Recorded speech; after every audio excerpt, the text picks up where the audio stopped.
शहर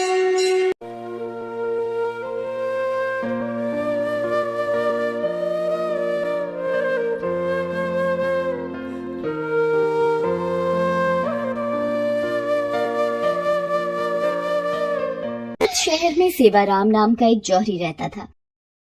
वो भगवान शिव का बहुत बड़ा भक्त था। स्वभाव से भी वो बहुत दयालु था। सेवाराम के पास सब कुछ था, पर कमी थी तो एक संतान की। शादी के कई वर्ष बीत जाने के बाद भी सेवाराम को औलाद का सुख प्राप्त नहीं हुआ था। उसकी पत्नी मालती भी इसी कारण उदास रहती थी। सुनो जी, आप दूसरा विवाह कर लो। मैं आपको संतान का सुख नहीं दे सकी। मालती, तुमने आज ये बात कह दी, पर दोबारा मत कहना। तुम मेरी अर्धांगिनी हो। हम इस दुख को मिलजुल कर बांटेंगे और मुझे विश्वास है एक दिन भगवान शंकर हमारी संतान की इच्छा जरूर पूरी करेंगे। सेवाराम का विश्वास था कि भगवान शंकर एक दिन उनकी इच्छा जरूर पूरी करेंगे। श्रावण मास शुरू हो चुका था। सेवाराम ने अपनी पत्नी मालती से कहा, मालती, मेरा मन है कि हम लोग एक बार बाबा बर्फानी की गुफा के दर्शन करके आएं। बाबा अमरनाथ की यात्रा करके उनका दर्शन प्राप्त करने से मुझे विश्वास है कि भोला भंडारी तुम्हारी झोली खाली हाथ नहीं लौटाएंगे। हम अमरनाथ की यात्रा पर चलते हैं। ठीक है जी, मैं जाने की तैयारी कर लेती हूँ। सेवाराम और उसकी पत्नी अमरनाथ की यात्रा के लिए निकल पड़ते हैं। रास्ते में जगह जगह वो दान पुण्य करते हुए जाते हैं। बाबा अमरनाथ की यात्रा के रास्ते में जितनी भी लंगर कमेटियां दिखती हैं, सेवाराम वहाँ यात्रियों की सहायता के लिए किए जाने वाले इंतजामों में अपनी मदद देता है, खूब दान करता है। उसे सच्ची भक्ति थी कि बाबा भोलेनाथ उसे खाली हाथ नहीं लौटाएंगे। ओम नमः शिवाय का जाप करते हुए वो अमरनाथ पहुँचते हैं। मालती, कितना सुंदर और अद्भुत नजारा है। जय भोले बर्फानी। सच में अमरनाथ की गुफा में शिवलिंग के दर्शन करके मन प्रसन्न हो गया। भोलेनाथ, मैं संतान सुख से वंचित हूँ। मालती की गोद में औलाद का सुख भर दो प्रभु। मैं बड़े विश्वास के साथ आपके दर्शनों को आई हूँ। भोले बाबा, मेरी सोनी गोद भर दो। हे भोलेनाथ, आप अपने परम भक्त की संतान प्राप्ति की इच्छा क्यों नहीं पूरी कर रहे? ये लोग सच्ची भक्ति का फल आपसे मांग रहे हैं। देवी पार्वती, मैं भी चाहता हूँ अपने भक्तों को उनकी इच्छा अनुसार वरदान देकर उनकी पूजा और विश्वास को सफल बनाऊं। पर सेवाराम को जो पुत्र प्राप्त होगा, उसकी पिछले जन्म के कर्मों के कारण अल्पायु अवस्था में ही मृत्यु हो जाएगी। जो बालक जन्म लेगा, आखिर पिछले जन्म में उसने ऐसा क्या पाप किया है जो इस जन्म में छोटी आयु का योग है? तो सुनो देवी पार्वती, पिछले जन्म में ये बालक जो दोबारा जन्म लेगा डाकू मंगल था। लूटपाट करके लोगों को मार देना, यही इसका काम था। एक दिन, अरे लगता है कोई बारात जा रही है। इससे लूटने में बहुत धन की प्राप्ति होगी। रुक जाओ, बारात तभी आगे जाएगी जब ये सारी धन दौलत रुपया पैसा तुम मुझे दे दोगे। हमें जाने दो, ये तुम सब ये रख लो। मेरे इकलौते बेटे की आज शादी है, हमें जाने दो। नहीं पिताजी, इस डाकू को कुछ मत देना। ये लोग ऐसे ही भोले भाले लोगों को डरा धमका कर लूट लेते हैं। अच्छा, तुझे मेरे से डर नहीं लगता? तो ये ले। डाकू उस व्यक्ति के इकलौते लड़के को तलवार से मार देता है। जितने भी बाराती थे वो भी बचने की कोशिश करते हैं, पर मंगल सबको मार देता है। आज जैसे तूने मेरे इकलौते बेटे को तड़पा तड़पा कर मारा है, मैं तुझे श्राप देता हूँ। तू भी ऐसे ही तड़प तड़प कर मरेगा। डाकू मंगल बारात को लूटकर सारा धन दौलत ले जाकर एक पेड़ के खोल में छिपाने लगता है। उस खोल में एक नाग रहता था। नाग डाकू मंगल के हाथ पर डस लेता है। नाग के डंक मारने से डाकू मंगल तड़पने लगता है और उसकी मृत्यु हो जाती है। देवी पार्वती, जिस बालक को डाकू मंगल ने तत्काल मृत्यु दी थी, वह उस वक्त 21 वर्ष का था। इसलिए डाकू मंगल इस जन्म में मेरे भक्त सेवाराम के पुत्र के रूप में यदि जन्म लेगा तो उसकी उम्र भी 21 वर्ष ही होगी। पर भोलेनाथ, आप अपने भक्त सेवाराम को भी तो निराश नहीं कर सकते। वो आप पर पूर्ण विश्वास करके ही अमरनाथ की यात्रा पर निकला है। आप उसके विश्वास को कैसे डगमगाने दे सकते हैं प्रभु? ठीक है देवी पार्वती, मैं सेवाराम और मालती की संतान प्राप्ति की इच्छा पूरी कर देता हूँ। अमरनाथ में शिवलिंग के दर्शन करके सेवाराम और मालती एक आस लेकर घर वापस आ जाते हैं। रात को सपने में, उठो सेवाराम, तुमने बड़े विश्वास के साथ मेरी अमरनाथ यात्रा पूरी की है। तुम्हारी भक्ति से मैं प्रसन्न हूँ। ठीक 9 महीने बाद तुम्हारी पत्नी मालती एक पुत्र को जन्म देगी, पर वह पुत्र सिर्फ 21 वर्ष तक ही जीवित रहेगा। उसके पश्चात उसकी मृत्यु हो जाएगी। ये बात तुम्हें ध्यान में रखनी है। भगवान शंकर सेवाराम को संतान का वरदान देकर ओझल हो जाते हैं। सेवाराम की नींद खुल जाती है।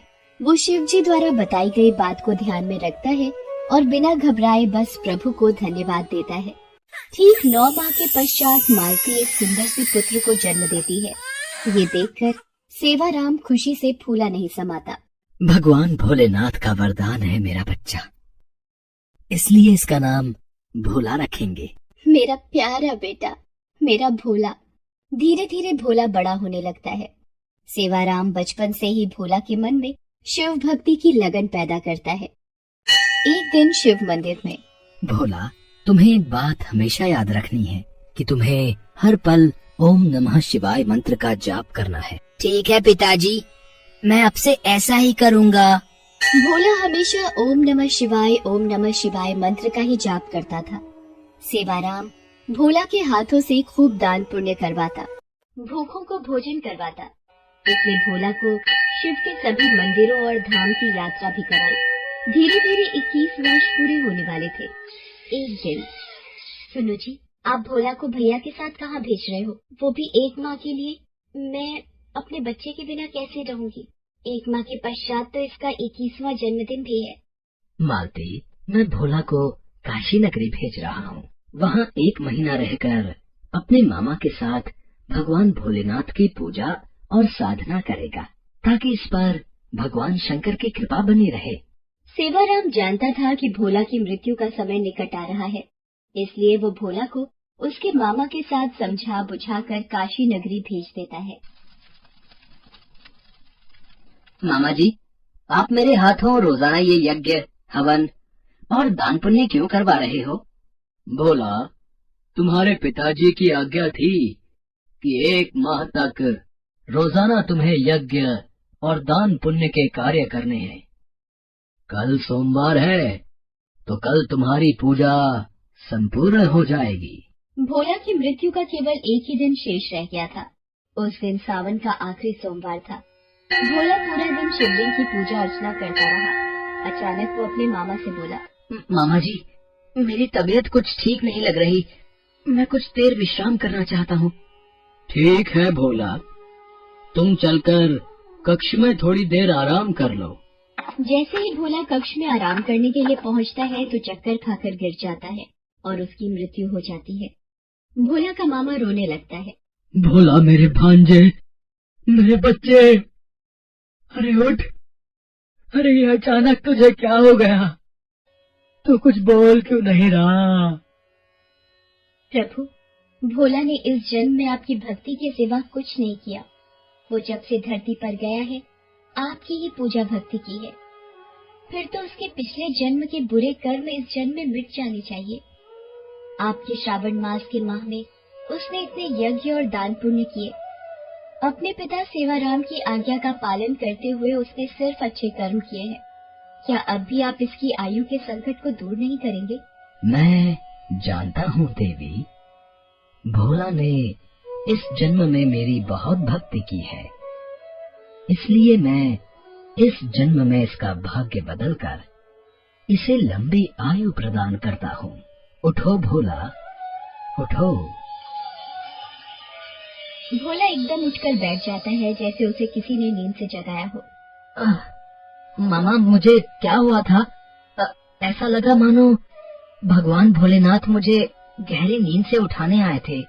हे शिव शंकर, आपकी महिमा अपरंपार है। भोला अपने मामा के साथ सकुशल घर पहुंचता है और सारी बात बताता है, जिसे सुनकर सेवाराम की आंखों में आंसू भर जाते हैं। मेरे भोलेनाथ, आपकी जय हो।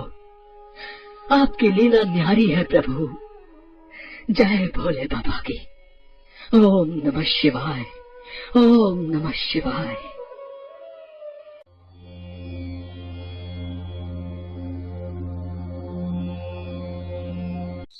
एक बार माँ पार्वती कैलाश पर भ्रमण कर रही थी। तभी उनकी नजर पृथ्वी लोक पर पड़ी। सेठ जी, ये माल गाड़ी में से उतार दिया है। ये ले, तेरे आज की कमाई के 200 रुपए।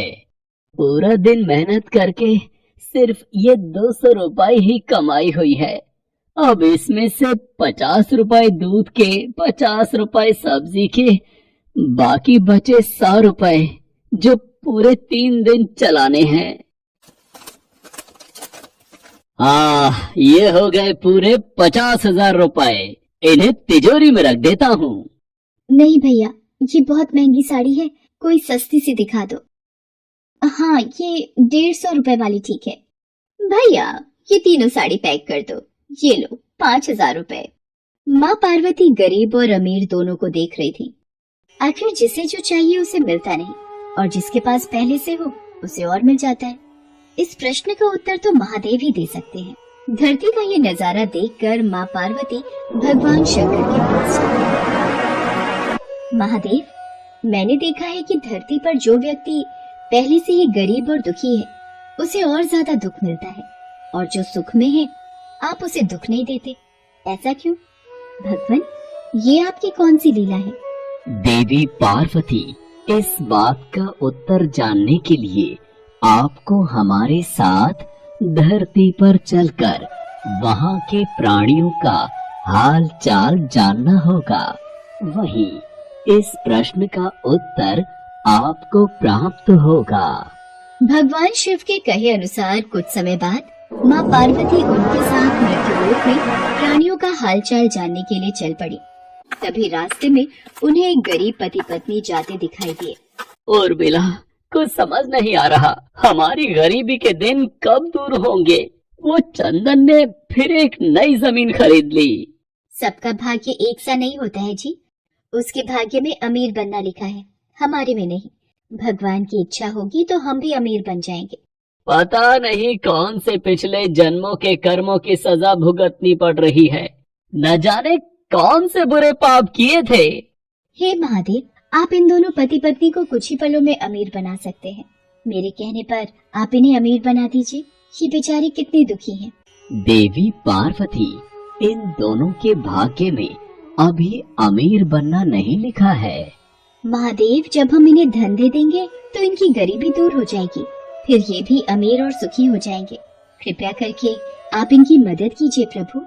देवी पार्वती, मैं तुम्हारी इच्छा अनुसार इन्हें धन प्रदान कर देता हूँ, पर उसका मिलना या ना मिलना कर्मों पर निर्भर करता है।